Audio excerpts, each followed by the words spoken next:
এলিতে তোমাদের সকলকে আরো একবার স্বাগত জানাই। আমরা আজ থেকে দ্বিতীয় সেমিস্টারের তোমাদের কন্টেন্ট গুলো রয়েছে সেই সম্পর্কে ক্লাস শুরু করব। তোমাদের প্রথম সেমিস্টারে যেটা ছিল এমসিকিউ টাইপ কোয়েশ্চেন, দ্বিতীয় সেমিস্টারের নিয়মটা একটু আলাদা। এখানে একটু রচনাধর্মী প্রশ্ন, সংক্ষিপ্ত প্রশ্ন এবং অতি সংক্ষিপ্ত প্রশ্ন, এসএকিউ এবং এলএকিউ টাইপ কোয়েশ্চেন রয়েছে। গল্প, কবিতা, নাটক, সাহিত্যের ইতিহাস, প্রবন্ধ রচনা, এইরকম কিছু বিষয় এইবারের পরীক্ষার জন্য তোমাদের যে নির্ধারিত সিলেবাস সেখানে অন্তর্ভুক্ত করা হয়েছে। আজকে আমরা পড়ব একাদশ শ্রেণীর দ্বিতীয় সেমিস্টারের অন্তর্গত প্রথম যে ছোট গল্প রয়েছে সেটি ছুটি। গল্পের গল্পকার হলেন রবীন্দ্রনাথ ঠাকুর। হেই, যদি তুমিও তোমার এক্সাম প্রিপারেশন অনেক সহজ করে তুলতে চাও তাহলে ডেসক্রিপশন বক্সের লিংক থেকে এলিট অ্যাপটি ডাউনলোড করে নাও। সেখানে তুমি প্রতিটি টপিকের ভিডিও লেকচার, স্টাডি ম্যাটেরিয়ালস এবং নোটস, কোয়েশ্চেন অ্যান্সারের সলিউশন, অডিও বুকস এবং বোর্ডের যাবতীয় ইম্পর্টেন্ট আপডেট পেয়ে যাবে। তাই অ্যাপটি ডাউনলোড করতে ভুলো না। তো চলো আবার টপিকে ফিরে যাই। গল্প পড়ার আগে প্রথমে যে কথাটা আমাদের মনে আসতে পারে সেটা হলো ছোট গল্প কি। রবীন্দ্রনাথ ঠাকুর তার বর্ষা যাপন কবিতায়, সোনারতরী কাব্যগ্রন্থে একটি কবিতা রয়েছে যার নাম বর্ষা যাপন, সেখানে কিছু কথা বলেছিলেন। সেগুলি কি? ছোট প্রাণ, ছোট ব্যথা, ছোট ছোট দুঃখ কথা, নিতান্তই সহজ সরল, সহস্র বিস্মৃতি রাশি প্রত্যহ যেতেছে ভাসি, তারই দু চারিটি অশ্রু জল, নাহি বর্ণনার ছটা ঘটনার ঘন ঘটা, নাহি তত্ত্ব নাহি উপদেশ, অন্তরে অতৃপ্তি রবে, সাঙ্গ করি মনে হবে, শেষ হয়ে হইল না শেষ। এই যে লাইন কটা বললাম তোমাদের, এর মধ্যে ছোট গল্পের সংজ্ঞা বলবো না, ছোট গল্পের সমস্ত বৈশিষ্ট্যগুলো রয়েছে। কিরকম? ছোট প্রাণ, ছোট ব্যথা। বাংলা ছোট গল্পে বা যে কোনো ভাষার ছোট গল্পের একটা বৈশিষ্ট্য হলো তার আয়তন, সেটা ছোট হবে আকারে। এবার সেটা 2 পাতা হবে না 5 পাতা হবে নাকি 7 পাতা হবে, 20 পাতাও হতে পারে। আবার বাংলা সাহিত্যের যে অনুগল্পকার, যিনি বনফুল বলাই চাঁদ মুখোপাধ্যায়, তার গল্পের মতো 22 লাইন 24 লাইনের গল্পও হতে পারে। কিন্তু ছোট গল্পের আকার কখনোই উপন্যাসের মতো বিশাল আকার হবে না। নির্দিষ্ট করে বলা নেই যে 2 পাতা বা 5 পাতার মধ্যে ছোট গল্প কমপ্লিট করতে হবে। যেটা করতে হবে সেটা হলো ছোট গল্পের আকার অবশ্যই ছোট হতে হবে। এখানে একটা কথা আছে, ছোট প্রাণ ছোট ব্যথা। ছোট প্রাণ ছোট ব্যথা আসলে কি মূল্যহীন প্রাণ নিয়ে গল্প? সেগুলোর কোনো মূল্য নেই, সেগুলো ছোট? তা নয়। আমাদের জীবনে, আমাদের সাংসারিক জীবনে যারা ভীষণ গণ্যমান্য ব্যক্তি বা সামাজিকভাবে অত্যন্ত প্রতিষ্ঠিত ব্যক্তি, তারা ছাড়াও ছোট গল্পে আমাদের পরিচিত জগতের অতি সাধারণ মানুষদের নিয়ে গল্প রচিত হয় এবং তাদের জীবনের ছোট ছোট দুঃখ যন্ত্রণা সেগুলোকে ছোট গল্পের মধ্যে আমরা প্রকাশিত হতে দেখি।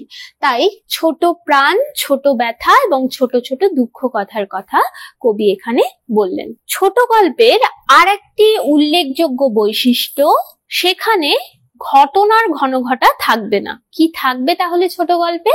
ছোট গল্পে ঘটনার ঘন ঘটা একেবারেই পরিত্যাজ্য। সেখানে থাকবে একটি মাত্র ঘটনা এবং এই ঘটনাটাকে নিয়ে গল্প তার পরিণতির দিকে বা পরিসমাপ্তির দিকে এগিয়ে যাবে। বর্ণনার ছটা, অর্থাৎ বিশাল ভাবে একটা কোনো ঘটনাকে পাতার পর পাতা জুড়ে বর্ণনা করেই যাচ্ছি, এরকমটা হবে না। খুব সহজ সরল ভাষায় খুব ছোট ছোট বিষয়গুলোকে খুব সহজ সরল ভাষায় একটা বিষয়কে বর্ণনা করা হবে, যেখানে পাতার পর পাতা জুড়ে একই বিষয় নিয়ে নানান রকম ভাবে বর্ণনা দেওয়া হবে না। সুতরাং এর থেকে বোঝা যায় যে ছোট গল্পে একটা গতি থাকবে, একমুখী একটা গতি, অর্থাৎ গতিশীলতা ছোট গল্পের একটা প্রধান বৈশিষ্ট্য। যেখানে যে একটা ঘটনার কথা বলা হচ্ছে সেই গল্পটার যে পরিণতির দিকেই গল্পটা একমুখী ভাবে এগিয়ে যাবে, আলাদা কোনো শাখা কাহিনী বা উপকাহিনী তার সঙ্গে যোগ হতে হতে গল্পটা অনেক বড় হবে না, বা গল্প তার যে পরিণতির দিকে এগোতে গিয়ে অন্য কোনো বাঁকে অন্য কোনো রাস্তায় যাবে না। সব শেষে বলতে হয়, অন্তরে অতৃপ্তি রবে, সাঙ্গ করি মনে হবে। সাঙ্গ কথার অর্থ হলো শেষ। সাঙ্গ করে মনে হবে যে গল্পটা এখানে শেষ না হলেও পারতো, হয়তো বা আরেকটু কিছু অবশিষ্ট থেকে গেল। তাহলে ছোট গল্পের আর একটি প্রধান যে বৈশিষ্ট্য সেটা হলো গল্প শেষ হয়েও শেষ না হওয়ার যে ব্যঞ্জনাটুকু সেটুকু যেন থেকে যায়। এটা সার্থক ছোট গল্পের অবশ্যই একটা অন্যতম বৈশিষ্ট্য। তাহলে ছোট গল্পের বৈশিষ্ট্যগুলো থেকে আমরা ছোট গল্প কি জিনিস সে সম্পর্কে একটু ধারণা করে নিতে পারি। ছোট গল্পের বৈশিষ্ট্যগুলো আর একবার একটু বলে দিই। 1, ছোট গল্পের আয়তন অবশ্যই ছোট হবে। 2, ছোট গল্পে বর্ণনা, বিশাল বর্ণনা, বাহুল্য, পাতার পর পাতা জুড়ে বর্ণনার বাহুল্য থাকবে না। সহজ সরল ভাষায় একটা গল্প লিখিত হবে। গল্পে ছোট ছোট দুঃখ কথা, অর্থাৎ জীবনের একটা কোনো ঘটনা, সেটা নিয়ে গল্পটা রচিত হবে। গল্প শেষ করার পর মনে হবে যে গল্পটা শেষ হয়েও যেন শেষ হয়নি, অর্থাৎ একটা অনির্বচনীয়তাকে, গল্প যেখানে শেষ হয়ে গেল তার অতিরিক্ত একটা ব্যঞ্জনা, একটা রেশ আমাদের মনের মধ্যে রেখে দেবে। এবারে আসি আজকের ছোট গল্প ছুটি সম্পর্কে। ছোট গল্পে যাওয়ার আগে, গল্পটি পড়ার আগে আমরা লেখক পরিচিতি সম্পর্কে একটু জেনে নিই। ছুটি গল্পের লেখক আগেই বললাম রবীন্দ্রনাথ ঠাকুর। আর রবীন্দ্রনাথ ঠাকুর সম্পর্কে আমরা প্রত্যেকেই অল্প বিস্তর জানি। আমাদের অতি পরিচিত একজন সাহিত্যিক হলেন। ছোটবেলা থেকে আমরা রবীন্দ্রনাথ ঠাকুর পড়তে পড়তে বড় হই, তাই অতি পরিচিত একজন সাহিত্যিক হলেন রবীন্দ্রনাথ ঠাকুর। রবীন্দ্রনাথ ঠাকুর জন্মগ্রহণ করেছিলেন বাংলা 1268 বঙ্গাব্দের 25শে বৈশাখ। ইংরেজি তারিখটা ছিল 1861 খ্রিস্টাব্দের 7ই মে 1861 খ্রিস্টাব্দ।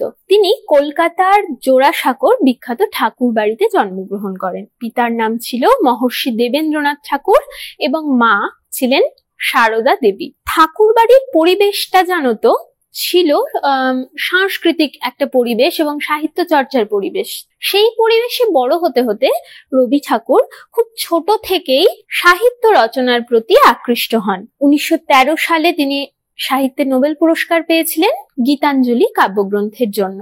সারা জীবন সাহিত্য চর্চার পাশাপাশি বিশাল জমিদারি সামলেছেন। শান্তিনিকেতনে প্রতিষ্ঠা করেছেন বিশ্বভারতী বিশ্ববিদ্যালয়। তার জন্য প্রচুর কাজ করেছেন। জীবনের শেষ কয়েকটি বছরে কবি অসুস্থ হয়ে পড়েন। তাকে কলকাতায় নিয়ে আসা হয়। কলকাতার জোড়াসাঁকোতে 1348 বঙ্গাব্দের 22শে শ্রাবণ, ইংরেজি 1941 খ্রিস্টাব্দের 7ই আগস্ট, বাংলা তারিখটা 1348 বঙ্গাব্দ 22শে শ্রাবণ তিনি শেষ নিঃশ্বাস ত্যাগ করেন। এবার আসি কবির সাহিত্য কর্ম সম্পর্কে। বাংলা সাহিত্য রবীন্দ্রনাথ ঠাকুরকে ছাড়া অসম্পূর্ণ। বাংলা সাহিত্যের সমৃদ্ধি তার হাত ধরেই, বাংলা সাহিত্য পরিপূর্ণতা পেয়েছে তার হাত ধরে। সাহিত্যের কোন ফর্মটাকে যে তিনি উপেক্ষা করে গেছেন এ কথা বলাটা খুব শক্ত, কারণ উপন্যাস, ছোট গল্প, প্রবন্ধ, নাটক, গান, কবিতা তিনি কি লেখেননি। গোড়া, চোখের বালি, নৌকা ডুবি, 4 অধ্যায়, ঘরে বাইরে, চতুরঙ্গ, এরকম বহু উপন্যাস লিখেছেন প্রচুর প্রবন্ধ, খেয়া, চিত্রা, চৈতালি, সোনার তরী, মানসী, পত্রপুট, এরকম কাব্যগ্রন্থ লিখেছেন অসংখ্য ছোট গল্প, যেমন পোস্টমাস্টার, ক্ষুধিত পাষাণ, স্ত্রীর পত্র, সমাপ্তি, কাবুলিওয়ালা, সম্পত্তি সমর্পণ, খাতা, হৈমন্তী, 1 নম্বর, অপরিচিতা। বহু গল্পের রচয়িতা রবীন্দ্রনাথ ঠাকুর। আমাদের আজকের ছোট গল্প ছুটি, সেটিও অবশ্যই রবীন্দ্রনাথ ঠাকুরেরই লেখা প্রথম পর্যায়ের গল্পগুলির মধ্যে একটি। এবার আমরা পড়বো, একটুখানি জানবো রবি ঠাকুরের গল্প রচনা রীতি সম্পর্কে, মানে গল্প রচনা, রবীন্দ্রনাথ ঠাকুরের গল্প রচনার বৈশিষ্ট্যগুলি সম্পর্কে। এখানে তোমাদের একটা কথা আমি বলে রাখি, সেটা হলো রবীন্দ্রনাথের গল্প রচনার বৈশিষ্ট্য বা গল্প রচনা রীতি আলোচনা করতে গিয়ে আমি মাত্র 3টি পয়েন্টের উল্লেখ করেছি। 1, মানুষ ও প্রকৃতির মেলবন্ধন। 2 নম্বরে রয়েছে স্বাধীন চিন্তা ও যুক্তিবাদ এবং 3 নম্বরে রয়েছে তাত্ত্বিকতা। এবার আসি আমরা প্রথমে, অর্থাৎ মানুষ ও প্রকৃতির মেলবন্ধন। এই যে 3টে বৈশিষ্ট্য আমি রেখেছি, রবীন্দ্রনাথ ঠাকুরের গল্পে কি আর গল্প রচনার কোনো বৈশিষ্ট্য নেই? আছে অবশ্যই। এই তিনটে বৈশিষ্ট্যকে এইভাবে সাজানোর একটা কারণ রয়েছে, তা হলো রবি ঠাকুরের যে গল্পগুলো সারা জীবনে তিনি যত গল্প লিখেছেন সেগুলিকে তিনটে আলাদা আলাদা পর্যায়ে ভাগ করা হয়। প্রথম পর্যায়টাকে বলা হয় হিতবাদী সাধনার যুগ। এই সময়টায় রবি ঠাকুর তার বিশাল জমিদারি সামলানোর সুবাদে ওই বাংলাদেশের সাজাদপুর, পতিশর, শিলাইদহ এই জায়গায় রয়েছেন এবং তিনি সেখানে দেখেছেন গ্রাম বাংলার বিচিত্র রূপ, আর তাকে বারবার তার কবিতায়, গল্পে, নাটকে তুলে ধরেছেন। তার প্রথম পর্যায়ের গল্পগুলিতে সেই প্রকৃতির রূপটি ফুটে উঠেছে। প্রকৃতি এবং মানুষ তার সেই গল্পগুলোতে একাকার হয়ে গিয়েছে। সেখানে তিনি আবার অতি প্রাকৃত রসের গল্পও লিখেছেন, সাধারণ মানুষের কথা লিখেছেন, সাধারণ সংসার জীবনের কথা লিখেছেন, সবকিছুই লিখেছেন। তবে তার প্রথম পর্যায়ের গল্পগুলোতে প্রধানত মুখ্য হয়ে উঠেছে, প্রধান বিষয় হয়ে উঠেছে প্রকৃতি এবং প্রকৃতির সঙ্গে একাকার হয়ে যাওয়া মানুষের কথা। তাহলে রবীন্দ্রনাথ ঠাকুরের গল্প রচনার একটা অন্যতম বৈশিষ্ট্য হলো প্রকৃতি এবং মানুষের মেলবন্ধন, এবং যেটা তার প্রথম পর্যায়ের গল্প রচনারও অন্যতম বৈশিষ্ট্য। এই প্রথম পর্যায়ের গল্প রচনার যে যুগটা, এই প্রথম পর্যায়টা, এটাকে বলা হয় হিতবাদী সাধনার যুগ। হিতবাদী এবং সাধনা এই দুটো পত্রিকার নাম। এই পর্যায়ে যে গল্পগুলো প্রকাশিত হয়েছিল সেগুলি এই সাধারণত হিতবাদী এবং সাধনা পত্রিকাতেই ছাপা হয়েছিল, এবং আজকের যে গল্প ছুটি সেটিও রবীন্দ্রনাথ ঠাকুরের এই প্রথম পর্যায়েরই লেখা একটি গল্প।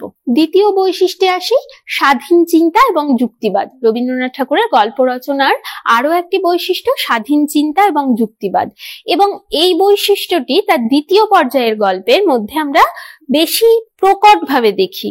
দ্বিতীয় পর্যায়ে রবীন্দ্রনাথ ঠাকুরের গল্প রচনার দ্বিতীয় পর্যায়টাকে বলা হয় ভারতী সবুজ পত্রের যুগ। ভারতী সবুজ পত্রে যে গল্পগুলো প্রকাশিত হয়েছিল তার মধ্যে যুক্তিবাদ, স্বাধীন চিন্তা এবং মেয়েদের ব্যক্তিত্বের একটা চরম প্রকাশ লক্ষ্য করা যায়।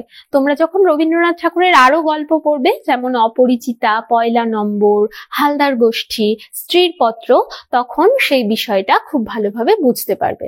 এখন মনে রেখো, রবীন্দ্রনাথ ঠাকুরের গল্প রচনার যেমন একটি বৈশিষ্ট্য স্বাধীন চিন্তা ও যুক্তিবাদ, সেই বৈশিষ্ট্যটাকে আমরা খুঁজে পাই, সবচেয়ে বেশি করে খুঁজে পাই তার দ্বিতীয় পর্যায়টিতে, দ্বিতীয় পর্যায়ের গল্প রচনায়, যেটিকে বলা হয় ভারতী সবুজ পত্রের যুগ। এবারে আসি তৃতীয় বা শেষ পর্যায়, যেখানে রবীন্দ্রনাথের গল্প রচনার প্রধান বৈশিষ্ট্যই হচ্ছে তাত্ত্বিকতা। তৃতীয় পর্যায়ের গল্প, তৃতীয় পর্যায়টিকে বলা হয় তিন সঙ্গীর যুগ। এখানে রবীন্দ্রনাথ ঠাকুর তিনটে গল্প রচনা করেছেন, ল্যাবরেটরি, শেষ কথা এবং রবিবার। এই তিনটে গল্প তিন সঙ্গী পর্যায়ের অন্তর্গত, এবং এখানে একটা ঘটনা, তার সঙ্গে মানুষের জীবন, সবকিছুকে ছাপিয়ে কোথাও না কোথাও কোনো একটা তত্ত্ব প্রতিষ্ঠা করতে গল্পকারকে আমরা সবচেয়ে বেশি সচেতন দেখি। ঘটনার যে একমুখীন গতি, ছোট গল্পের যে একটি বৈশিষ্ট্য, একমুখীন গতি এবং পরিণতির দিকে দ্রুত এগিয়ে যাওয়ার চেষ্টা, গতিময়তা, সেইটাকে বা নাটকীয়তাও বলতে পারো, সেইটাকে এখানে কোথাও খুব ধীর গতিতে একটা তত্ত্বকে সামনে প্রতিষ্ঠিত করার একটা ইচ্ছে, লেখকের সেই ইচ্ছেটাকেই আমরা এই পর্যায়ে দেখি।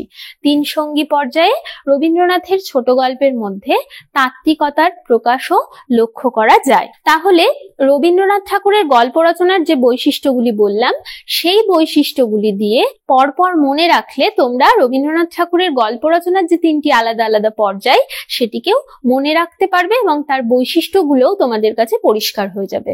তাই রবীন্দ্রনাথ ঠাকুরের গল্প রচনা রীতির বৈশিষ্ট্যকে আমি পরপর এইভাবেই তিনটে আলাদা আলাদা ভাগে রেখেছি। প্রথম পর্ব হিতবাদী সাধনার যুগ, যেখানে প্রকৃতি প্রেমটাই মুখ্য, প্রকৃতি এবং মানুষ যেখানে একাকার হয়ে গেছে, যেখানে সাধারণ মানুষের সংসার জীবনের চিত্র, প্রকৃতির চিত্র, আবার অতি প্রাকৃত রস, সবকিছুই মিলেমিশে আছে।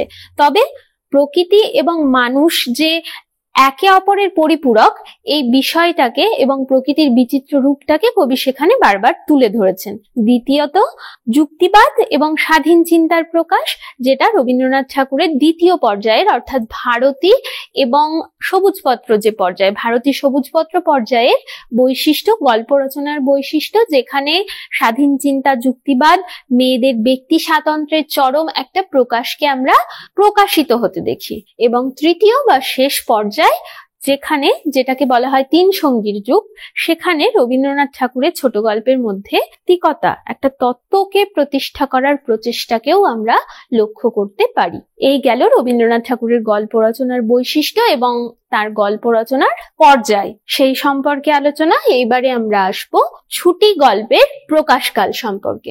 আগেই বললাম রবীন্দ্রনাথ ঠাকুরের এই যে ছুটি গল্প, এটি তার প্রথম পর্যায়ের রচনা এবং গল্পটি প্রথম প্রকাশিত হয় সাধনা পত্রিকায়। গল্পটি প্রথম প্রকাশিত হয়েছিল সাধনা পত্রিকায়। গল্পের প্রকাশকাল 1299 বঙ্গাব্দ, ইংরেজিতে 1892 খ্রিস্টাব্দ। গল্পের প্রকাশকাল 1299 বঙ্গাব্দ। 1299 বঙ্গাব্দের পৌষ সংখ্যায়, 1299 বঙ্গাব্দের পৌষ সংখ্যায় এই গল্পটি সাধনা পত্রিকায় প্রকাশিত হয়েছিল। গল্পের উৎস বা গল্প গ্রন্থ, গল্পটি বর্তমানে রবীন্দ্রনাথ ঠাকুরের যে গল্পের যে সংকলন, গল্পগুচ্ছ, তার অন্তর্গত। রবীন্দ্রনাথ ঠাকুরের গল্পগুলোকে যে সংকলনের মধ্যে রাখা হয়েছে, গল্পগুচ্ছ, তার অন্তর্গত। তবে এখানে তোমাদের একটা কথা আমি বলে রাখি, সেটা হলো এই যে গল্প, ছুটি গল্পটি, ছুটি গল্প যখন প্রথম প্রকাশিত হয়েছিল, ছুটি গল্প যখন প্রথম প্রকাশিত হয়েছিল তখন তো সেটা সাধনা পত্রিকায় প্রকাশিত হয়েছিল, কিন্তু পরবর্তীকালে গ্রন্থাকারে যখন প্রথম প্রকাশিত হয় এই গল্প, তখন গল্পটি যে বইতে প্রকাশিত হয়েছিল তার নাম ছিল ছোট গল্প।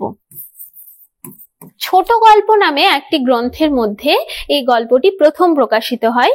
রবীন্দ্রনাথ ঠাকুরের প্রথম পর্যায়ের যে গল্পগুলো, ছোট গল্প, বিচিত্র গল্প প্রথম ভাগ, বিচিত্র গল্প দ্বিতীয় ভাগ, এরকম আলাদা আলাদা গ্রন্থের মধ্যে প্রকাশিত হয়েছিল। পরবর্তীকালে সেগুলো বাদ দিয়ে সমস্ত গল্পগুলোকে একত্রিত করে গল্পগুচ্ছ নামে সংকলন প্রকাশ করা হয় এবং আমরা বর্তমানে এইটাই বলবো যে ছুটি গল্পটি গল্পগুচ্ছের অন্তর্গত একটি গল্প। তবে ছুটি গল্প প্রথম গ্রন্থাকারে যে বইটির মধ্যে প্রকাশিত হয়েছিল তার নাম ছিল ছোট গল্প।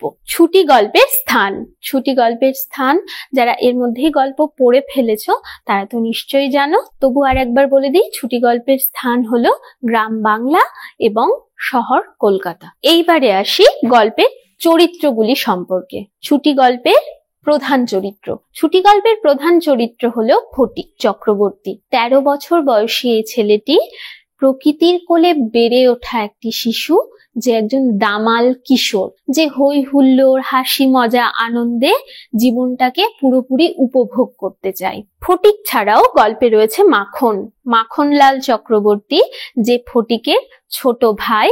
ফটিকের একেবারে বিপরীত স্বভাবের যে শিশু, সে একেবারেই শান্ত এবং গম্ভীর প্রকৃতির ছেলে। পরবর্তী চরিত্র ফটিক ও মাখনের মা, তিনি বিধবা এবং 2 সন্তানকে নিয়ে তার সংসার। ফটিকের দস্যিপনা দৌরাত্মে অতিষ্ঠ এবং তার ভবিষ্যৎ নিয়েও যথেষ্ট চিন্তিত। আর একটি চরিত্র বিশ্বম্ভর বাবু, সম্পর্কে ইনি ফটিক ও মাখনের মামা। মাঝবয়সী একজন ভদ্রলোক, নিপাট ভালো মানুষ, পরোপকারী, শান্তশিষ্ট।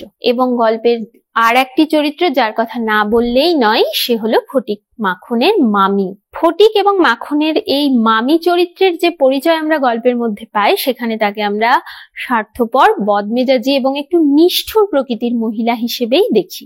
এছাড়াও গল্পের মধ্যে আরো কিছু চরিত্রের উল্লেখ রয়েছে, যেমন ছেলের দল, যেমন বাঘা বাগদি, যেমন পুলিশ, যেমন একজন শিক্ষক মহাশয়, ফটিকের কলকাতার স্কুলের শিক্ষক মহাশয়।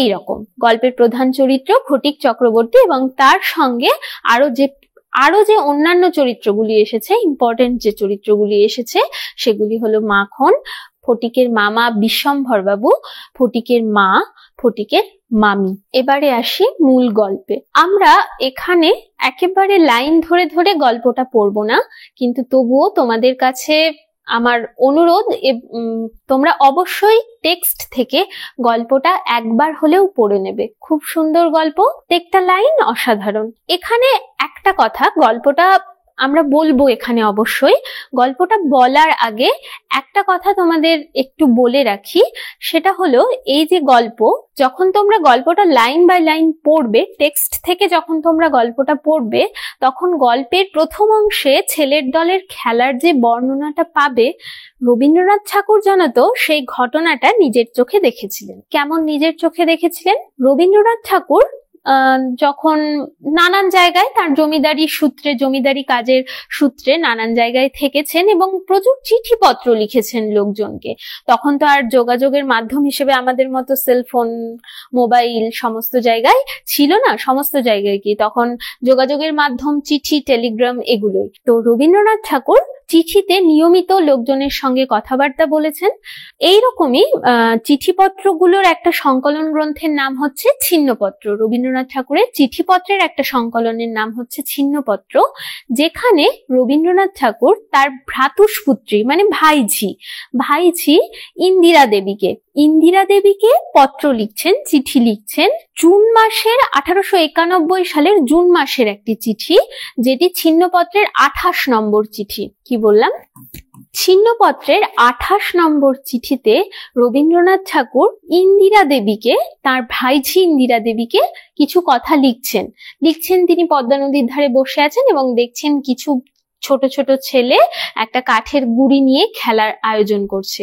তো এই যে ছুটি গল্পের যে প্রেক্ষাপট, ছুটি গল্পের যে সূচনায় যে অংশটা রয়েছে, সেই জিনিসটি রবীন্দ্রনাথ ঠাকুর নিজে প্রত্যক্ষ করেছিলেন এবং সেটি দিয়েই ছুটি গল্পের পটভূমিটি রচিত হয়েছে। ফটিক চরিত্রটিকে প্রথম আমরা যখন ফটিক চরিত্রের সঙ্গে পরিচিত হই, তখন তাকে ওই নদীর তীরে ওই একই রকম ভাবে রবীন্দ্রনাথ ঠাকুর কিছু ছেলের দলকে যেভাবে খেলতে দেখেছিলেন, ছিন্নপত্রের 28 সংখ্যক পত্রে যে বর্ণনাটা, যে হুবহু বর্ণনাটা আমরা পাই, সেই হুবহু বর্ণনাটাকেই তিনি ছুটি গল্পে তুলে ধরেছেন। এবারে আসি মূল গল্পে। ছুটি গল্পের প্রধান চরিত্র ফটিক। গল্পের সূচনায় আমরা দেখি ফটিকের সঙ্গে আমাদের প্রথম পরিচয় ঘটে কিভাবে না, ফটিক কিছু ছেলের সঙ্গে তার একদল বন্ধু বান্ধব নিয়ে নদীর ধারে খেলা করছে। আমাদের এখনকার যুগের মতো তখন মোবাইল গেমস ছিল না, সুতরাং মাঠে ঘাটে খেলে বেড়ানোটাই ছিল মুক্তির আনন্দ এবং সময়টা ছিল সত্যি এক কথায় অসাধারণ। ছুটি গল্পে ফটিক তার বন্ধুদের নিয়ে নদীর চরে খেলছে। কি সেই খেলা? বড্ড অদ্ভুত সেই খেলা। নদীর ধারে পড়েছিল একটা শাল কাঠের গুড়ি, সেটা দিয়ে হয়তো মাস্তুল হবে নৌকার। মাস্তুল মানে নৌকায় বা জাহাজে পাল তোলা হয়। পাল তোলা যে বড় বড় নৌকাগুলো, সেখানে পাল খাটানোর জন্য যে দণ্ড, যে লাঠি যেটা প্রয়োজন হয়, সেটাকে বলা হয় মাস্তুল। তো শাল কাঠ দিয়ে মাস্তুল করা হবে বলে একটা প্রকাণ্ড শাল কাঠের গুড়ি নদীর ধারে পড়েছিল। ফটিক তার বন্ধু বান্ধবদের নিয়ে ঠিক করলো যে তারা সেখানে খেলা করবে। কি খেলা? না, ওই শাল কাঠের গুড়িটাকে তারা গড়িয়ে গড়িয়ে নিয়ে যাবে। ফটিক চরিত্রটি এমনই যে এই খেলাধুলো, হই হুল্লোড়, হট্টগোল এগুলোই বেশি ভালোবাসে। প্রকৃতির বুকে ধুলো কাদা বালি মেখে হই হই করতে করতেই আনন্দে তার দিন কেটে যায়। দিন নেই রাত নেই, কখনো কি করছে বলতো, জলে ঝাঁপিয়ে পড়ছে, সাঁতার কাটছে, কখনো মাঠে ঘাটে ঘুড়ি ওড়াচ্ছে, কখনো মাছ ধরছে। এভাবেই তার সময় কেটে যায়। পড়াশোনায় বিশেষ একটা আগ্রহ তার নেই। প্রকৃতির কাদা ধুলো আলো বাতাস মেখে এই ছেলেটি 13 বছরে পা দিয়েছে। তার দৌড়াতে, তার পড়ায় অমনোযোগে, তার এই যে হুল্লোড়, তার বাউন্ডুলেপনা, এগুলোতে তার মা চিন্তায় অস্থির। এই ফটিক যখন খেলার আয়োজন করছে, শাল কাঠের গুড়ি গড়িয়ে নিয়ে যাওয়ার আয়োজন করছে, তখন সেখানে উপস্থিত হলো তার ভাই, তার ছোট ভাই মাখন। এবং আমাদের একটা বোধহয় এটা কমন একটা বিষয়, মানে প্রায় প্রতি বাড়িতে সিবলিংসদের ক্ষেত্রে দেখা যায় যে আমরা যারা ভাই বোন, দিদি বোন, দাদা ভাই, তারা বোধহয় তাদের ক্যারেক্টারিস্টিক বা চারিত্রিক বৈশিষ্ট্যটা একজনের থেকে আরেকজনের জানি না কেন একটু বিপরীত ধর্মী হয়। একজন জেদি হলে আরেকজন খুব নরম সরম প্রকৃতির, একজন খুব বাউন্ডুলে হলে আরেকজন খুব ঘরকুনো টাইপের। সাধারণত এই জিনিসটা দেখা যায়। তো আমরা এই গল্পের মধ্যেও দেখি ফটিকের ভাই মাখন সে ফটিকের থেকে একেবারেই বিপরীত মেরুর একটা চরিত্র, যে ওইটুকু বয়সেই ফটিকের তুলনায় অনেক বেশি গম্ভীর। ফটিক তো হুল্লোড় করতে ভালোবাসে, হাসি মজা আনন্দ করতে ভালোবাসে, আর মাখন গম্ভীর, মাখনের পড়াশোনায় অসম্ভব মনোযোগ, মাখন খুব শান্তশিষ্ট। তো এহেন মাখন এসে বসলো সেই শালকাঠটিতে, অত বড় মাঠের মধ্যে, নদীর চড়াই, অত বড় নদীর তীর, সেখানেও কোথাও বসার জায়গা পেল না। জায়গা পেল কোথায় না সেই শালকাঠের উপরে, যে কাঠটি নিয়ে ছেলের দল ফটিকের নেতৃত্বে খেলাটা শুরু করবে ভেবেছিল। সেখানে এসে সে অটল অনড় অবিচল হয়ে বসে পড়ল। ছেলেরা তাকে খুব স্বাভাবিক খেলা পণ্ড হয়ে যাবে এই আশঙ্কায় ওঠানোর চেষ্টা করলো, কিন্তু মাখন সে কিন্তু সেখান থেকে নড়ছে না। অগত্যা ফটিককে আসতে হলো। ফটিক দাদা, বড় দাদা, সুতরাং তার অধিকার রয়েছে ভাইকে একটু শাসন করার। সে খুব খানিকটা চোখ রাঙানি দিয়ে, ধমক দিয়ে, শাসানি দিয়ে মাখনকে সরানোর চেষ্টা করলো, কিন্তু মাখনের কোনো পরিবর্তন নেই, তার ওঠারও কোনো লক্ষণ নেই। এদিকে যে দলের নেতা, তার কথা যদি একটা ছোট ছেলে না শোনে, যে তার ভাই, তাহলে অন্য বন্ধুদের কাছে তার আবার একটু গুরুত্ব কমে যায়। সেই আশঙ্কায় ফটিক এমন একটা ভাব দেখাতে শুরু করলো যে সে চাইলেই মাখনকে 2-4 থাপ্পড় দিয়ে ওখান থেকে উঠিয়ে দিতে পারে, কিন্তু সে ওঠাচ্ছে না। পরিবর্তে ফটিকের মাথায় আরো একটা নতুন খেলার আইডিয়া এসেছে। কি আইডিয়া? না, এইবারে মাখনকে শুদ্ধ তারা কি করবে, গাছের ওই যে শাল কাঠের যে গুঁড়িটা, সেটাকে গড়িয়ে নিয়ে যাবে। মাখনকে সমেত শাল কাঠের গুঁড়িটা গড়ালে যে কি বিপদ হতে পারে সে সম্পর্কে কোনো আইডিয়া বা সেই বিপদের ভাবনাটাই কারো মাথায় এলো না। ফল যা হবার তাই হলো। শাল কাঠের গুঁড়ি এক পাক ঘুরতে না ঘুরতেই মাখন ধপাস করে নিচে। মাখন যেই পড়ে গেল, অমনি মাখনের কিন্তু খুব তখন সম্মানে লেগেছে সেটা। মাখনের সব রাগ গিয়ে পড়লো দাদা ফটিকের উপর। ফটিকের উপরে ঝাঁপিয়ে পড়ে সে আঁচড়ে কামড়ে মেরে ফটিককে একাকার করে কাঁদতে কাঁদতে বাড়ি চলে গেল।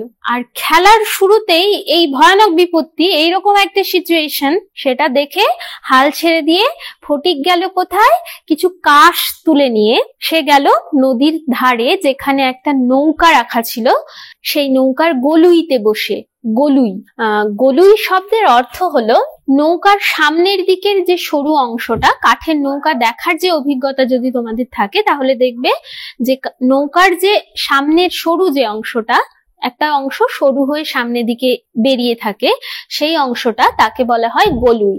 তো সেই গলুইয়ের উপরে বসে ফটিক কি করলো, ওই কাশ তুলে নিয়ে যাওয়া কাশ তারই গোড়া চিবোতে শুরু করলো। তোমরা যারা কাশের গোড়া চিবিয়েছো, আমি জানি না কেউ চিবিয়েছো কিনা, কাশের গোড়াগুলো খেতে কিন্তু সত্যিই একটু মিষ্টিই হয়।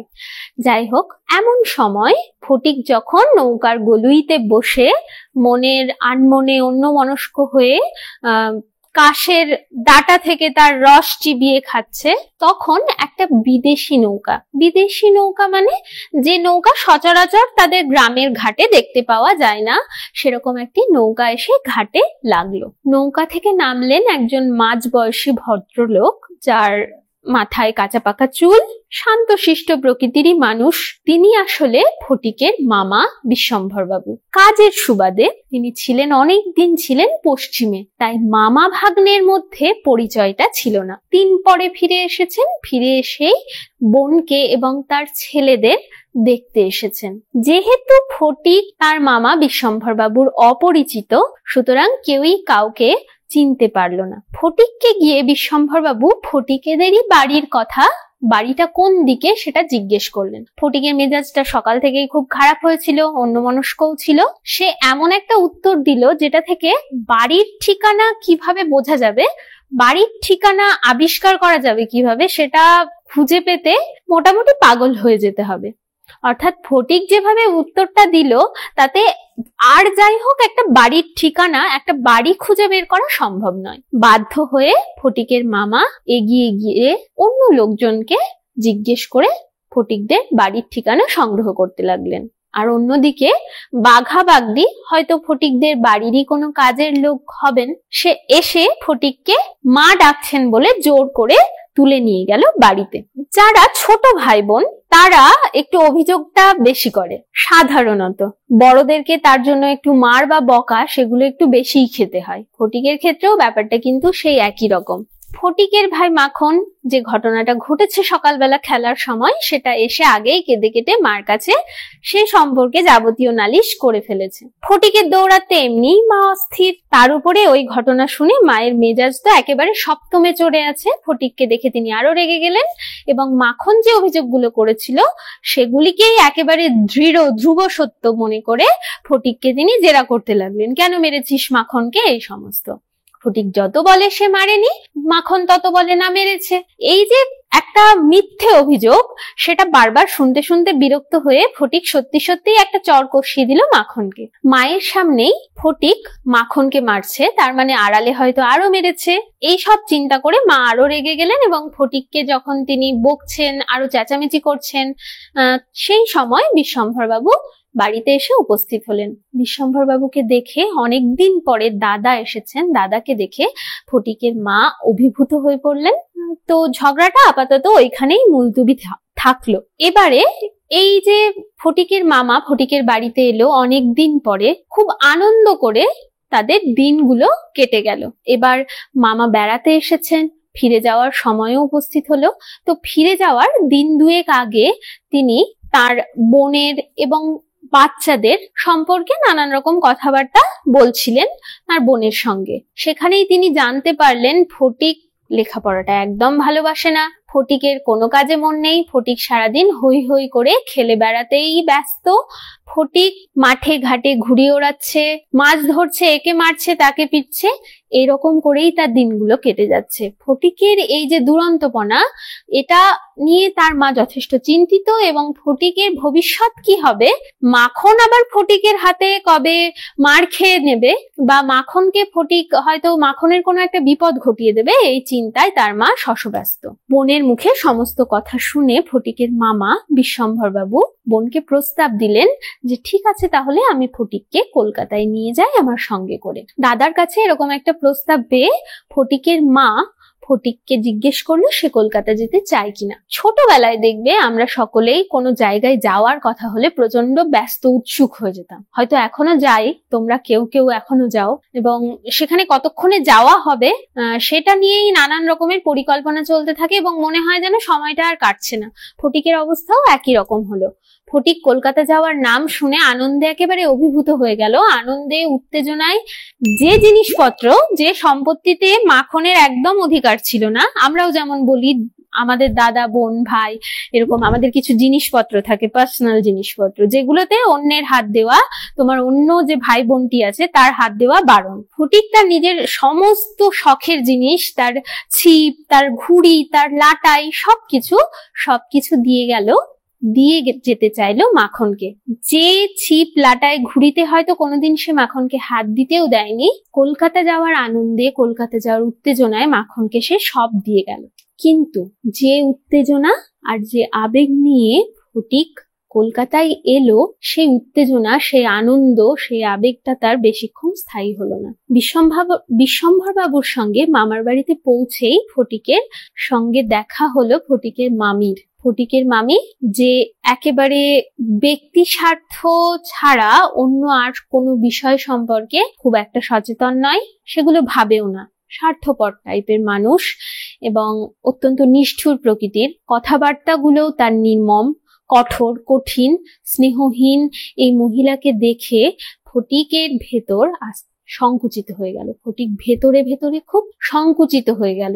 দিন কাটতে লাগলো। মামির কথাবার্তা, মামির স্নেহহীনতা ফটিককে কিন্তু একটু একটু করে বিঁধতে শুরু করলো। তোমাদের আগেই বলেছি গল্পের শুরুতে যে ফটিক 13 বছরের একটা বালক। 13 বছরের বালক মানে তুমি ভাবো তার টিনেজটা, তার বয়ঃসন্ধির যে সময়টা শুরু হচ্ছে। তোমাদের টিনেজটা এখনো শেষ হয়ে যায়নি, সুতরাং তোমরা এই ব্যাপারটা আরো ভালোভাবে উপলব্ধি করতে পারবে যে এই সময়টাই পৃথিবীর প্রত্যেকটা মানব শিশু, সে যে দেশেরই হোক না কেন, পৃথিবীর প্রত্যেকটা মানব শিশু তার মধ্যের যে শারীরিক এবং মানসিক পরিবর্তনগুলো চলতে থাকে তাতে অতিমাত্রায় সংবেদনশীল, অর্থাৎ বলতে পারো সেন্সিটিভ হয়ে পড়ে, একটু বেশি মাত্রায় সেন্সিটিভ হয়ে পড়ে।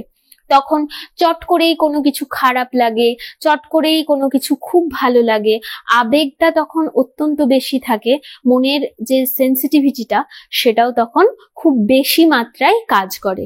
এবং একদম যখন অ্যাডোলেশন পিরিয়ডটা শুরু হচ্ছে, বয়ঃসন্ধিকালটা শুরু হচ্ছে, সেই সময়টাই ছেলেমেয়েরা বুঝতে পারে না যে আমি বড় হয়ে গেছি, আমি বড় হচ্ছি নাকি আমি ছোট আছি, আমার কোন আচরণ করাটা ঠিক, ছোটদের মতো আচরণ করা ঠিক নাকি বড়দের মতো আচরণ করা ঠিক।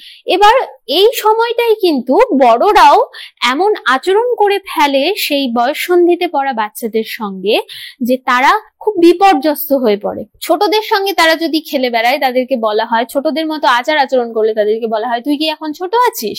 বড়দের মতো আচরণ করলে তাদেরকে বলা হয় যে তুই কি খুব বড় হয়ে গেছিস, পাকা হয়ে গেছিস। তাহলে এই যে সংকটটা, বয়ঃসন্ধিকালের এই সংকটটা, সেই সংকটটা কিন্তু এই সময় ফটিকের মধ্যে শুরু হয়ে গেছে। আর ঠিক তখন এইরকম একটা সময়, জীবনের এইরকম একটা পর্যায়, আর তার উপরে চেনা জগৎ, তার যে এতদিনের চেনা প্রাকৃতিক পরিবেশ, এতদিনের চেনা মানুষজন, এতদিনের চেনা বন্ধু বান্ধব, মা ভাই, সকলকে ছেড়ে সে একটা অন্য জায়গায়, অন্য পরিবেশে বড় হচ্ছে। আমরা এই যে অ্যাডোলেশন পিরিয়ডটা, এই সময়টাই, বয়ঃসন্ধিকালটাই আমরা না খুব টালমাটাল একটা পরিস্থিতির মধ্যে দিয়ে যাই। তাহলে যেহেতু এর আগেই বললাম তোমাদেরও টিনেজটা এখনো পুরোপুরি শেষ হয়ে যায়নি, সুতরাং তোমরা এটা আরো ভালোভাবে বুঝতে পারবে যে ফটিকের মনের অবস্থাটা তাহলে কিরকম হচ্ছিল। প্রত্যেক দিন মামির মুখের সেই ভাষা, সেই তার স্নেহহীন আচরণ ফটিককে একেবারে বিপর্যস্ত করে তুলেছিল। চার দেওয়ালের যে খোলামেলা প্রাকৃতিক পরিবেশে যে ফটিক বড় হচ্ছে, সেই ফটিক চার দেওয়ালের মধ্যে যখন বন্দী, তখন কিন্তু সে তার জীবনটাকে আর উপভোগ করতে পারছে না। এতদিনের যে অভ্যাস সেটা তখন তার আর নেই, সেটা পরিবর্তন হয়ে যাচ্ছে। আর ফটিক সেটার সঙ্গে খাপ খাইয়ে নেওয়ার জন্য আপ্রাণ চেষ্টা করছে। ফটিক আগে থেকে লেখাপড়ায় একেবারে অমনোযোগী ছিল। এই কলকাতায় এসে এই পরিবেশের সঙ্গে লড়াই করতে করতে সেই অমনোযোগটা আরো বেড়ে গেল, এবং মাস্টারমশাইয়ের পিটুনি, তার বিদ্রূপ, কোনো কিছুই ফটিককে যেন আর সেইভাবে স্পর্শ করতে পারলো না বলা ভুল, আসলে ফটিক মানসিকভাবে খুব ক্লান্ত হয়ে পড়ল। তখন ফটিকের যেন আর প্রতিবাদ করার ইচ্ছে নেই। ফটিকের অবস্থা কোট আনকোট ভারক্লান্ত গর্দভের মতো হয়ে গেল। ভারক্লান্ত গর্দভ মানে যে গাধাটা আর ওজনটা বইতে পারছে না, কিন্তু তবুও তাকে বয়ে যেতে হচ্ছে। তো ফটিক যে মানসিক যন্ত্রণাটা সে আর সহ্য করতে পারছে না, তবুও ওই জীবনটা তাকে কাটাতে হচ্ছে। সেখানে তার প্রতিবাদ করার ইচ্ছে, তার খারাপ লাগা, তার ভালো লাগা, এগুলো সব যেন কেমন হারিয়ে যেতে শুরু করলো। ক্লান্ত, বিধ্বস্ত হতে শুরু করলো একটু একটু করে মনে মনে। দিন চলছিল। ফটিকের এই যে মামিমার এই যে ভালোবাসা না পাওয়াটা, বয়ঃসন্ধির সময়টায় আমরা প্রত্যেকে একটু ভালোবাসা চাই। প্রত্যেকটা মানুষ অন্য আরেকজন মানুষের কাছ থেকে একটু ভালোবাসা, একটু প্রশংসা এটা আশা করে। কারণ খারাপ কথাগুলো আত্মসমালোচনা বা অন্যের সমালোচনা, কারণ খারাপ কথাগুলো এই সময়টায় গায়ে বেশি করে এসে বিঁধে যায়। মানে সমালোচনা ধরো তোমার কেউ একজন করলো, সেই জিনিসটা যেমন ভালো ব্যাপারটা তোমার মনের মধ্যে খুব তাড়াতাড়ি এসে গেঁথে যায়, যেমন তুমি অল্পে খুশি হয়ে যাও, তেমনি এই সময় সমালোচনাটাও আমরা একই রকম ভাবে নিই এবং সেটার দ্বারাও খুব বেশি প্রভাবিত হয়ে পড়ি। ফটিকের এই অনবরত মামিমার কথাবার্তা, লাঞ্ছনা গঞ্জনা ফটিককে মনে মনে একেবারে অবসাদগ্রস্ত করে ফেললো। স্কুলে তার কোনো সঙ্গী নেই, চার দেওয়ালের বন্দি জীবনে তার কোনো সঙ্গী নেই, সে একাকিত্বে ভুগতে শুরু করলো। এইরকম করে যখন তার দিন কোনো মতে কাটছে, সে যখন বাড়ি যাওয়ার জন্য ব্যাকুল, তখন একদিন স্কুলের পড়ার বইটাও সে হারিয়ে ফেলে। বইটা হারিয়ে দিয়ে কষ্টে সে মার খেয়ে, টিচারের বিদ্রূপ শুনে যখন নিরুপায় হয়েই মামিমাকে বলছে বই হারিয়ে যাওয়ার কথা, তখন কিন্তু সে তো আর একদম ছোটটি নেই যে সে বুঝতে পারে না যে তার যে মামার বাড়িতে থাকা সেটা আর যারই পছন্দের হোক না কেন, মানে মামার যতই পছন্দের হোক না কেন, মামিমার কিন্তু একেবারেই না পছন্দ। মামিমা কখনো চায় না যে ফটিক সেখানে থাকুক, এবং ফটিকের লালন পালনে যে টাকা পয়সা ব্যয় হচ্ছে সেটাকে তিনি বাজে খরচ বলেই মনে করেন। তার উপরে ফটিক বই হারিয়ে ফেলেছে, এটা মামিমার সহ্য হবে না। কিন্তু তবুও শিক্ষকের বিদ্রূপ আর মার এগুলো সহ্য করতে না পেরে ফটিক মামিমাকে গিয়ে বলে বসলো যে সে তার বইটা হারিয়ে ফেলেছে। পরিবর্তে কি পেল? মামিমা স্বভাব সিদ্ধ ভঙ্গিতে তাকে তিরস্কার করলো। ফটিকের সেদিন শরীর খারাপ করছিল। স্কুল থেকে ফিরে ফটিক বুঝতে পারলো যে ফটিকের জ্বর আসছে। আগে একদিন মামাকে জিজ্ঞেস করেছিল সে কবে বাড়ি যেতে পারবে। মামা বলেছিল যে পুজোর ছুটি হলে সে নিশ্চয়ই বাড়ি যাবে। ফটিক যেদিন অসুস্থ হয়ে গেল স্কুল থেকে এসে, সেদিন ফটিক এটা বুঝতে পারলো যে এইবারে বই হারিয়ে ফেলেছে, এটা মামিমা পক্ষে সহ্য করা মুশকিল, এবং মামিমা তাকে কথা শুনিয়ে দিয়েছে। ফটিক যদি এবার তার শারীরিক অসুস্থতার কথা বলে, তাহলে ওষুধপত্র, চিকিৎসক, এই সমস্ত খরচে মামিমার কাছে সে আরো বেশি চক্ষুশূল হয়ে যাবে। মামিমার তিরস্কার আর লাঞ্ছনা আরো বেশি বাড়বে, এবং সে তার অসুস্থতাটা মামিমার কাছে একটা উপদ্রব মনে হবে। তাই ফটিক সিদ্ধান্ত নিল, 13 বছরের একটা ছোট শিশু, সে সিদ্ধান্ত নিল সে কলকাতা থেকে চলে যাবে বাড়িতে মায়ের কাছে। সেই উদ্দেশ্যে সে বেরিয়ে পড়লো। বিশ্বম্ভর বাবু ভাগ্নের কোনো খোঁজ খবর না পেয়ে শেষ পর্যন্ত পুলিশের শরণাপন্ন হলেন। আর শ্রাবণ মাসের বৃষ্টিতে ভেজা সেই ফটিক, অসুস্থ ফটিককে পুলিশের লোকেরা পরদিন সন্ধেবেলা খুঁজে নিয়ে এসে বাড়িতে দিয়ে গেল। ততক্ষণে ফটিকের অসুস্থতা বাড়ছে। বিশ্বম্ভরবাবু চিকিৎসক ডাকলেন, ডাক্তার ডাকলেন, বিশ্বম্ভরবাবু বোনকেও খবর পাঠালেন। ফটিকের মানসিক অবসাদ তখন তার শারীরিক অসুস্থতার মধ্যে দিয়ে প্রকট হয়ে উঠেছে। অবসাদে ভোগা মন, তার একাকিত্ব, তার এই যে পরিবেশের সঙ্গে খাপ খাইয়ে নিতে না পারার যন্ত্রণা, সবকিছু তখন তার শারীরিক অসুস্থতার আকার নিয়ে বেরিয়ে আসার চেষ্টা করছে। ফটিকের জ্বর বাড়তে লাগলো, উত্তরোত্তর জ্বর বাড়তেই লাগলো। ফটিক প্রলাপ বকতে শুরু করলো। নগর জীবনের চার দেওয়ালে বদ্ধ জীবন থেকে ফটিক ছুটি চেয়েছিল, মুক্তি চেয়েছিল। মামিমার ওই কর্কশ কথাগুলো শুনতে শুনতে ক্লান্ত ফটিক তার নিজের যে জায়গা, তার সেই প্রকৃতি মায়ের কোলে, নিজের মায়ের কাছে সে ফিরতে চেয়েছিল, ফেরার জন্য আকুল হয়ে গিয়েছিল। ফটিকের মা ফটিকের কাছে গিয়ে পৌঁছলো, কিন্তু ফটিকের আর পুজোর ছুটিতে বাড়ি ফেরা হলো না। ছুটি হলো ফটিকের। ফটিক মাকে বলল, মা এখন আমার ছুটি হয়েছে, মা এখন আমি বাড়ি যাচ্ছি। প্রচন্ড অসুস্থতায় প্রলাপের মধ্যে দিয়ে ফটিক তার মনের যে আকুলতা, বাড়ি যাওয়ার, ছুটিতে বাড়ি যাওয়ার যে আকুলতা, যেটাকে সে মনে মনে পুষে রেখেছিল, সেই কথাগুলোই বলল। কিন্তু আসলে ফটিক ছুটির মধ্যে দিয়ে, এই ছুটির মধ্যে দিয়ে ফটিক আসলে মুক্তি পেয়ে গেল তার জীবনের সমস্ত যন্ত্রণার হাত থেকে। ফটিকের মৃত্যুকে লেখক রবীন্দ্রনাথ ঠাকুর এই ছুটির মধ্যে দিয়ে ব্যক্ত করলেন। ছুটি এখানে ফটিকের মুক্তির প্রতীক, জীবনের সমস্ত গতানুগতিক যন্ত্রণাগুলোর হাত থেকে মুক্তির প্রতীক হয়ে উঠল ছুটি শব্দ।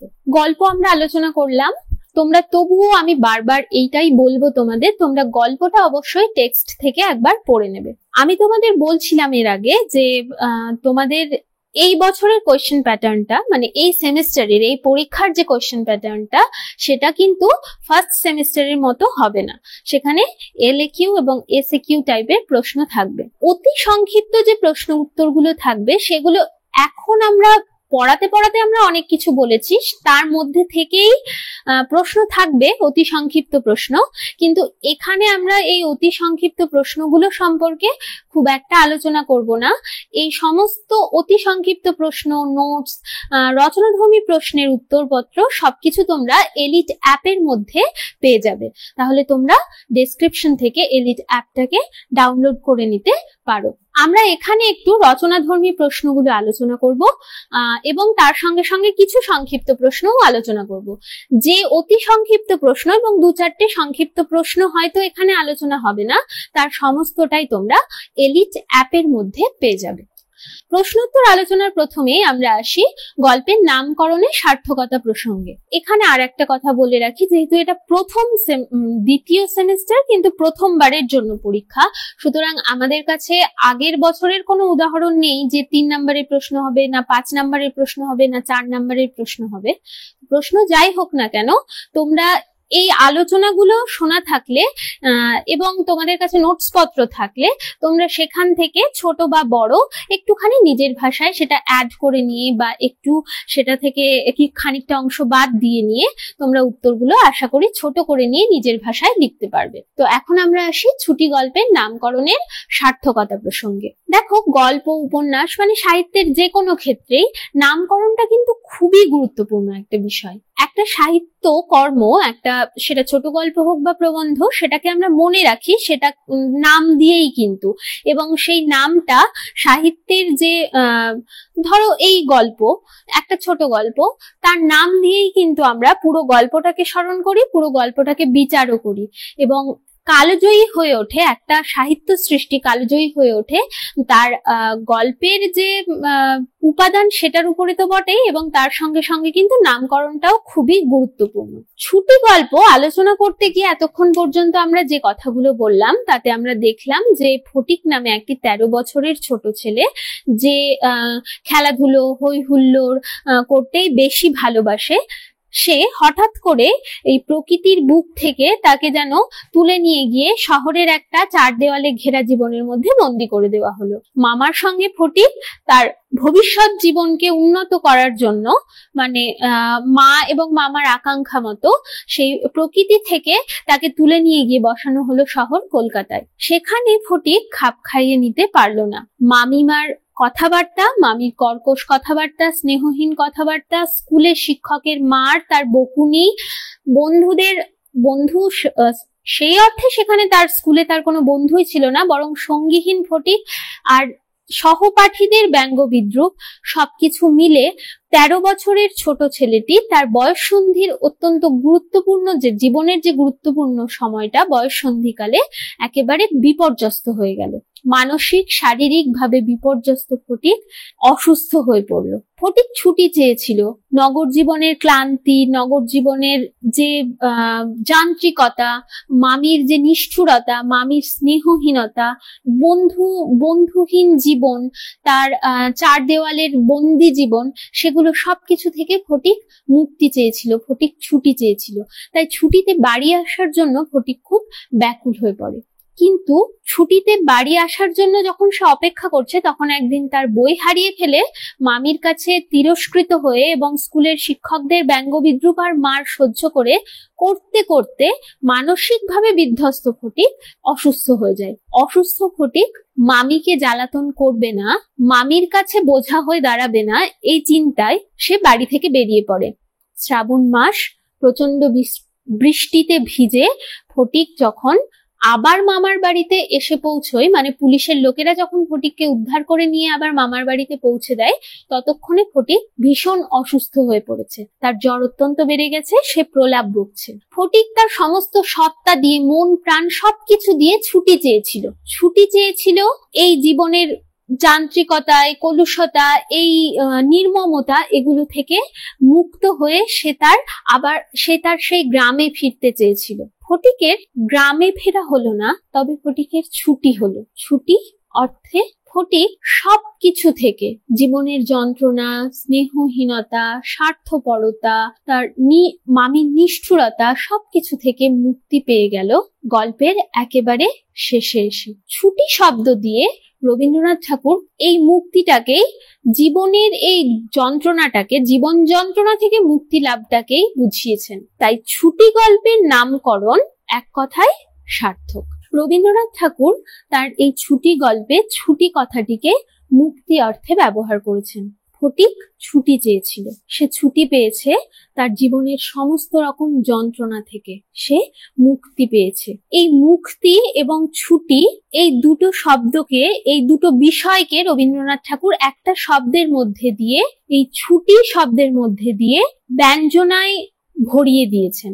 তাই ছোট গল্প, এই ছুটি গল্পটির নামকরণ নিঃসন্দেহে সার্থক। আর একটা প্রশ্ন হতে পারে, গল্পটিতে ছুটি কথাটির তাৎপর্য ব্যাখ্যা করো। ছুটি কথাটির তাৎপর্য ব্যাখ্যা করো এবং গল্পের নামকরণের সার্থকতা, একটু এদিক ওদিক করে উত্তরটা একই। ফটিক তার জীবন থেকে, তার যে গ্রাম্য জীবন, সেই জীবন থেকে এক সময় বাধ্য হয়ে কলকাতায় মামার হাত ধরে কলকাতায় এলো। সেইখানে জীবনের, কলকাতার যে নাগরিক জীবন, সেখানে খাপ খাইয়ে নিতে না পারার যন্ত্রণা, মামিমার নিষ্ঠুরতা, মামির স্নেহহীন কথাবার্তা, এইগুলো ফটিককে, এবং অবশ্যই তার যে স্কুলের পরিবেশ, সেটাও ফটিককে একা করে তুললো, ফটিককে মানসিকভাবে অবসাদগ্রস্ত করে ফেললো। তো ফটিক সেই সময় প্রার্থনা করেছে, বারবার ফিরে যেতে চেয়েছে তার গ্রামে, তার নিজের বাড়িতে, তার চেনা পরিবেশের মধ্যে। ফটিক ব্যাকুল হয়ে গিয়েছিল ছুটি পাওয়ার জন্য। আর রবীন্দ্রনাথ ঠাকুর এই গল্পের মধ্যে ছুটি কথাটি দিয়ে ফটিক অসুস্থ হয়ে গেল, ফটিক শেষ পর্যন্ত মারা গেল। রবীন্দ্রনাথ ঠাকুর তার এই ছুটি কথার মধ্যে দিয়ে ফটিকের এই মুক্তির যে বার্তা, ফটিক জীবনের যে যন্ত্রণা থেকে মুক্তি পেয়ে গেল, সেই বার্তাটিকেই তুলে ধরেছেন। তাই ছুটি কথাটির তাৎপর্য ব্যাখ্যা করো, এই প্রশ্নটা এলে আমরা নামকরণের সার্থকতার মতোই ছুটি গল্পের যে ছুটি শব্দটি কি অর্থে ব্যবহৃত হয়েছে, মুক্তি অর্থে ব্যবহৃত হয়েছে, এই কথাটা এখানে আলোচনা করব। পরের প্রশ্ন, মা এখন আমার ছুটি হয়েছে মা, এখন আমি বাড়ি যাচ্ছি, গল্পের শেষ লাইন, সেটা ধরেও প্রশ্ন হতে পারে। প্রসঙ্গ নির্দেশ করে কথাটির তাৎপর্য ব্যাখ্যা করো। একই কথা বলবো যে ফটিক একটি 13 বছরের শিশু, সে একটি 13 বছরের একজন বালক, সে গ্রামের পরিবেশেই 13টা বছর ধরে লালিত পালিত হয়েছে। একদিন মামার হাত ধরে সে কলকাতায় আসে।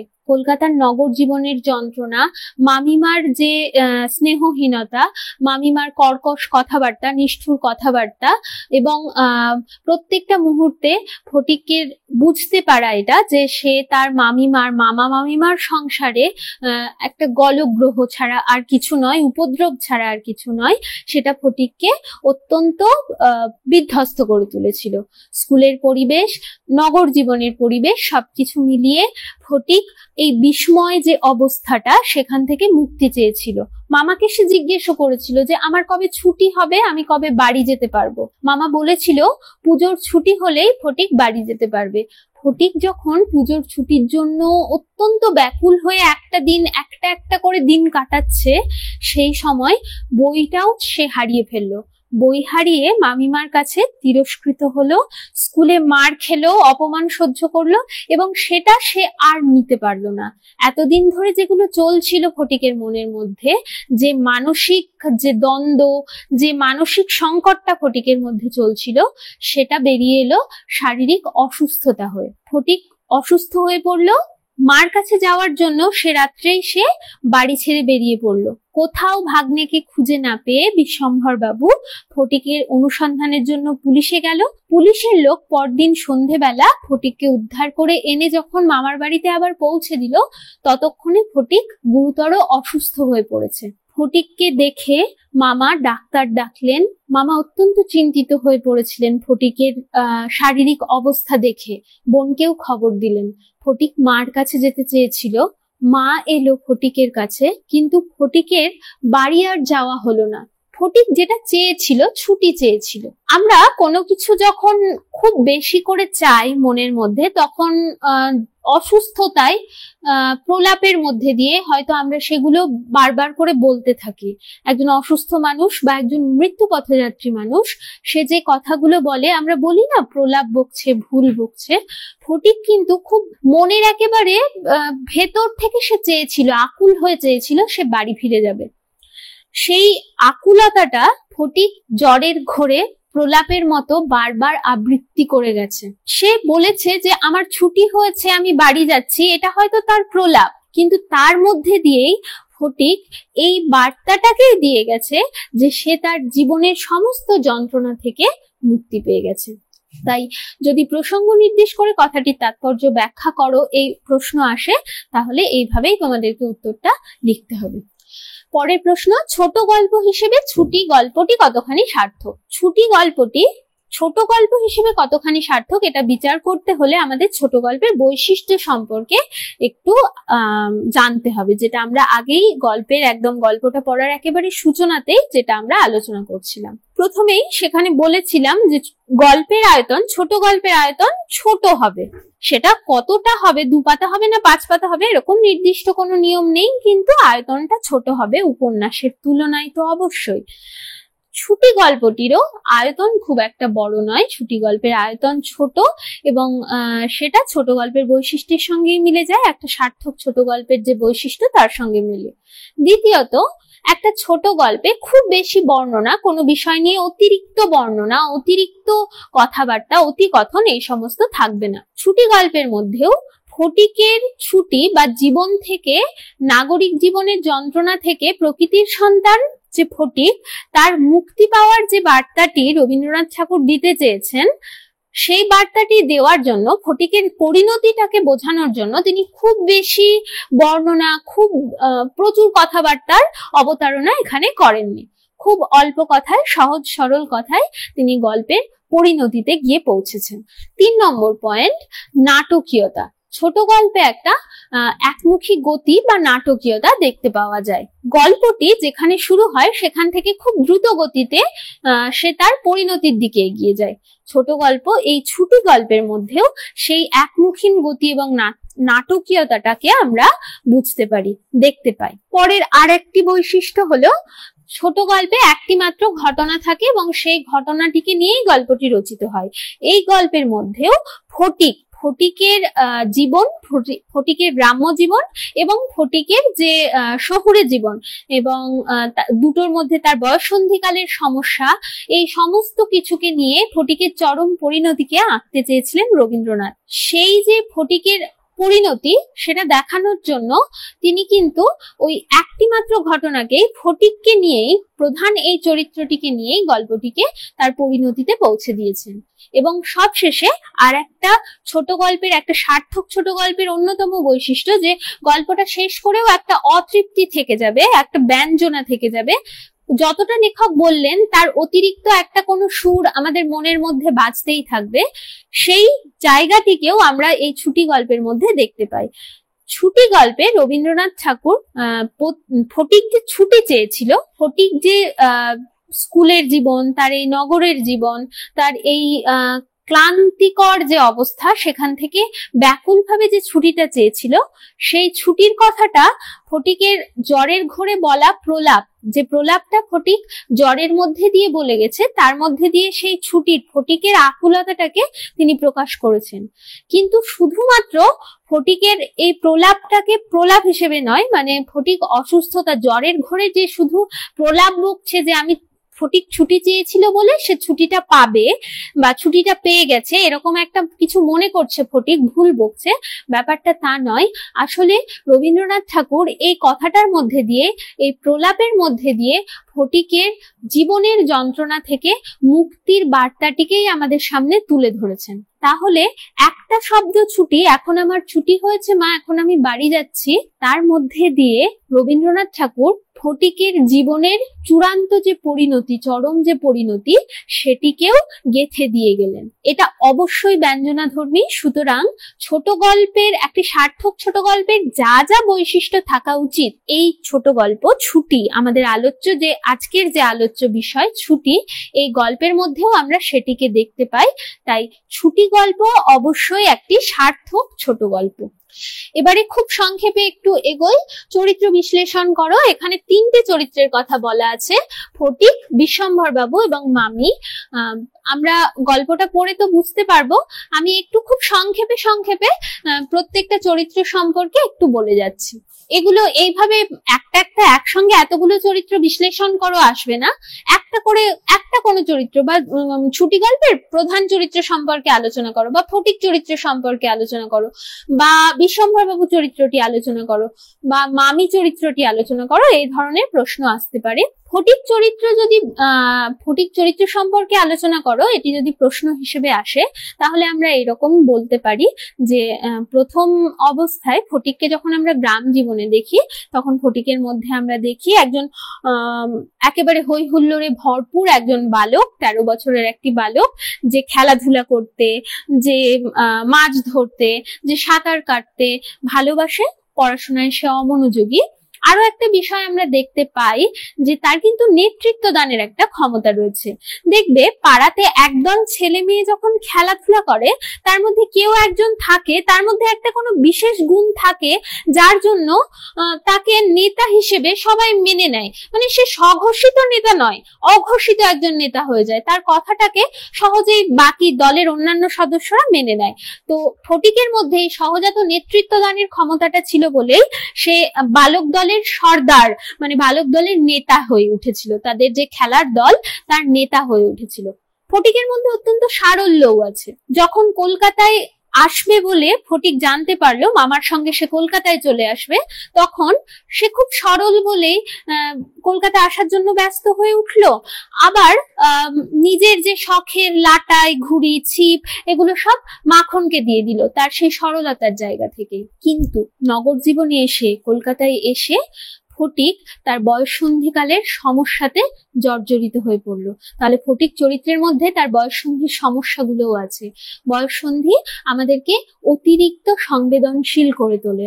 তখন আমরা স্নেহ, ভালোবাসা, আমাদের চেনা জগৎ, একটু প্রশংসা, এগুলো খুঁজে বেড়াই, পাগলের মতো খুঁজি। ফটিক সেই জিনিসগুলো চেয়েছিল, যার একটাও পায়নি, যার ফলে ফটিকের চরিত্রের মধ্যে আমরা দেখলাম অমনোযোগ। হতেও তো পারে ফটিক গ্রাম থেকে শহরে এসেছিল, হয়তো সে ভেবেছিল এবার সে পড়াশোনা করবে মন দিয়ে, কিন্তু দেখলাম যে ফটিক স্কুলের মধ্যে সবচেয়ে নির্বোধ বাচ্চাদের শ্রেণীতে পড়ে গেল, সবচেয়ে নির্বোধ বাচ্চাটা হয়ে গেল ফটিক। তাহলে সে তার এই যে বয়ঃসন্ধির যে সমস্যা, সেটাতে সে জর্জরিত হয়ে গেল।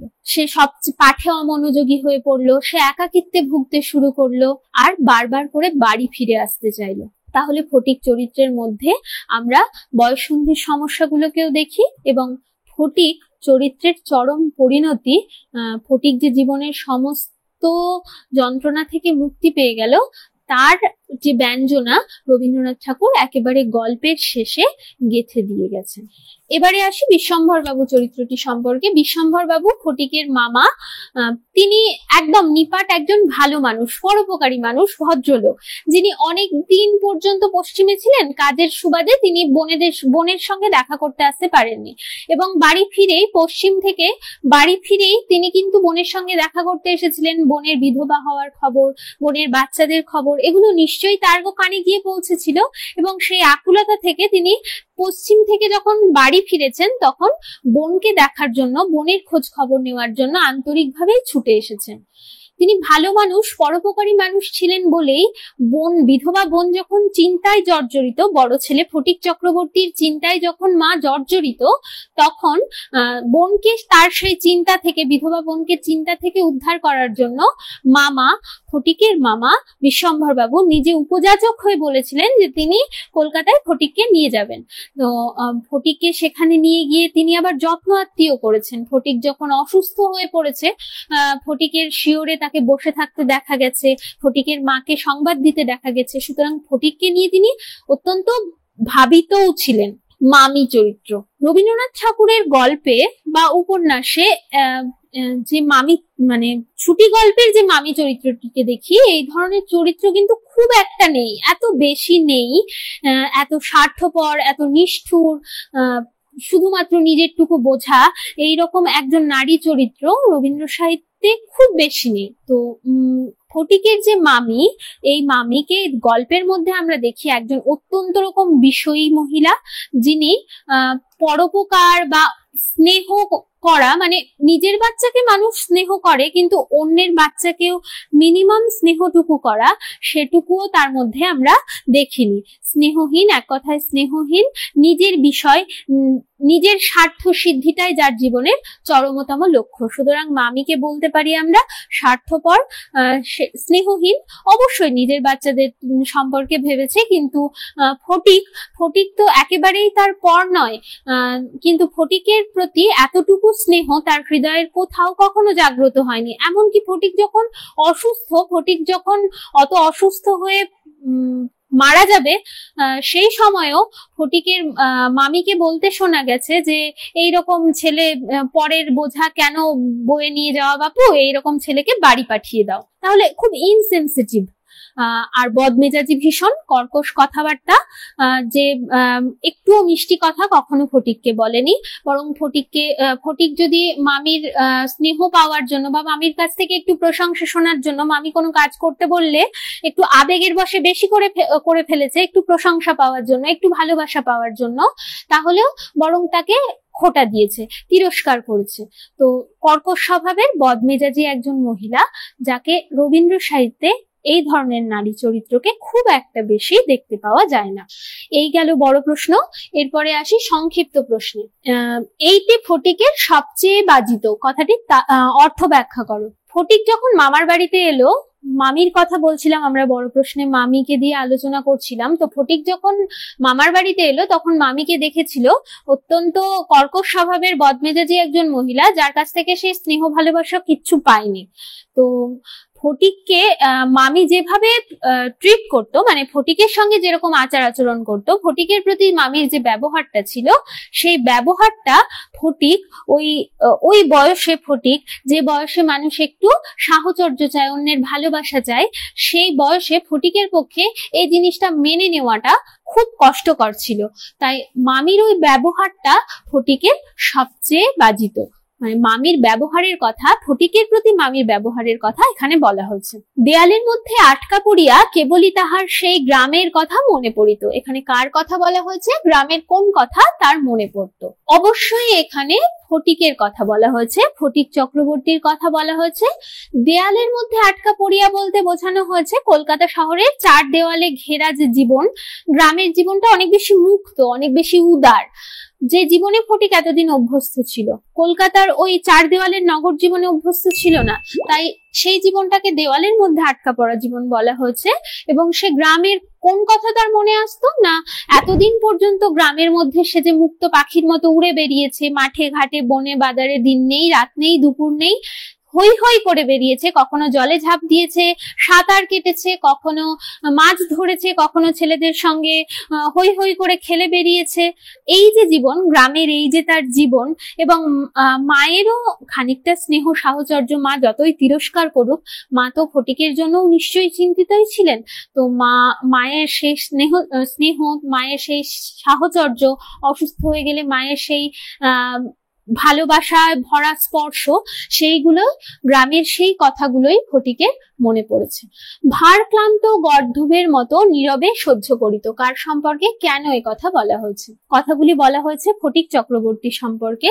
ফটিক যখন কলকাতায় এসে সেই শহুরে জীবনে খাপ খাওয়াতে না পেরে পড়াশোনায় আরো অমনোযোগী হয়ে উঠলো এবং ক্লাসের একেবারে নির্বোধ বাচ্চা বলে সে সবার কাছে পরিচিতি পেল, সেই সময় ফটিককে তার শিক্ষক পাঠে অমনোযোগের জন্য বেদম প্রহার করত, প্রচুর মারধর করত, ব্যঙ্গ বিদ্রুপ করত, সবাই তাকে নিয়ে হাসাহাসি করত। সঙ্গীহীন এইরকম একটা জীবনে ফটিক যখন মানসিক অবসাদে ছিন্ন ভিন্ন হয়ে যাচ্ছে তার ভেতরটা, সেই সময় ফটিক আর প্রতিবাদও করতো না। যে মাস্টারমশাই তাকে প্রহার করলে, মাস্টারমশাই তাকে মারলে, সে প্রতিবাদও করতো না। একটা ভার ক্লান্ত গর্ধব, মানে এখানে ভার বহনকারী, গাধা তো ভার বোঝা বহন করে, সেই বোঝা বহন করতে করতে ক্লান্ত হয়ে গেলেও সেই বোঝাটা নিয়ে গাধাটা হচ্ছে নীরবে সেটা সহ্য করে দাঁড়িয়ে থাকে বা তার কাজটা করে চলে। তো ফটিক এই যে অত্যাচারে অতিষ্ঠ হয়ে গিয়ে সে মানসিক অবসাদে, তার ক্লান্তিতে সে ভেঙে পড়েছিল, কিন্তু তবুও সে নীরবে সবকিছু সহ্য করে যাচ্ছিল। সেই কথাটা বোঝাতেই এখানে ভারক্লান্ত গর্ধবের কথা বলা হয়েছে। বই হারিয়ে ফটিক নিজেকে অপরাধী ভেবেছিল কেন? দেখো, বইপত্র আমাদের কাছ থেকেও হারিয়ে যায়, হারিয়ে যাওয়াটা খুব একটা অস্বাভাবিক নয়। ফটিক তো তবু একটা ছোট ছেলে, কিন্তু তবুও বই হারিয়ে দিয়ে ফটিক নিজেকে অপরাধী ভেবেছিল এবং সে বই হারানোর কথাটা মামিমাকে বলতে চায়নি। সে স্কুলে মার খেয়েছে, পড়াশোনায় তো এমনিই অমনোযোগী ছিল, নির্বোধ ছেলে ছিল, বইটা হারিয়ে ফেলে সে আরো পিছিয়ে পড়ার দলে নাম লিখিয়েছে, কিন্তু তবুও সে প্রথমেই বইটা কিনে দেওয়ার জন্য মামিকে বলতে পারেনি। তার কারণ ফটিক যখন মামার হাত ধরে কলকাতায় আসে তখন ফটিক খুব একটা ছোট বাচ্চা নয়। ফটিক তখন মোটামুটি বুঝতে শিখে গেছে এবং তার অনুভূতিগুলো তখন অন্য ছোটবেলার তুলনায় বা আরো বড় হয়ে গেলে মানুষের অনুভূতিতে যেমন একটা প্রলেপ পড়ে যায় না, তার তুলনায় কিন্তু তখন প্রখর, একেবারে টাটকা।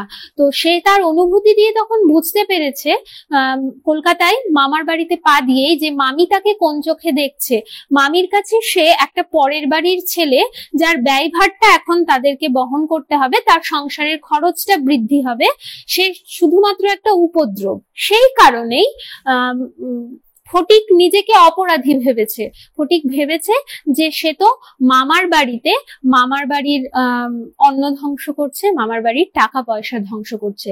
তাই বই হারিয়ে ফেলার কথা ফটিক নিজেকে বলতে পারেনি, বরং বই হারিয়ে ফেলে তার নিজেকে অপরাধী মনে হয়েছে যে আবার সে অন্যের সংসারের যে টাকা পয়সা সেটা সে নষ্ট করতে চলেছে। এই গেল ছুটি গল্পের আলোচনা, প্রশ্ন উত্তর আলোচনা। অতি সংক্ষিপ্ত প্রশ্নের মধ্যে এরকম প্রশ্ন থাকতে পারে: ছুটি গল্পটি কোন পত্রিকায় প্রথম প্রকাশিত হয়েছিল? উত্তর হবে সাধনা পত্রিকা। কত সালে প্রকাশিত হয়েছিল? 1299 সালের পৌষ সংখ্যায়। গল্পের চরিত্রগুলো নিয়ে প্রশ্ন হতে পারে: ফটিকের বয়স কত, ফটিকের মামার নাম কি, বা ফটিকের মামা কোথায় কাজ করতেন, ফটিকের ভাইয়ের নাম কি, ছেলেরা নদীর তীরে কি নিয়ে খেলা করছিল, এই ধরনের প্রশ্ন হতে পারে। এই সমস্ত প্রশ্ন উত্তর এবং অতি সংক্ষিপ্ত তো বটেই, সংক্ষিপ্ত প্রশ্ন যেগুলো আলোচনা করা হলো, আর রচনাধর্মী প্রশ্ন যেগুলো বাদ থেকে গেল, হয়তো দু একটা অতি সংক্ষিপ্ত প্রশ্ন হয়তো আরো হতে পারে, সেগুলো সমস্ত কিছু তোমরা আমি আরো একবার মনে করিয়ে দিই, এলিট অ্যাপের মধ্যে পেয়ে যাবে।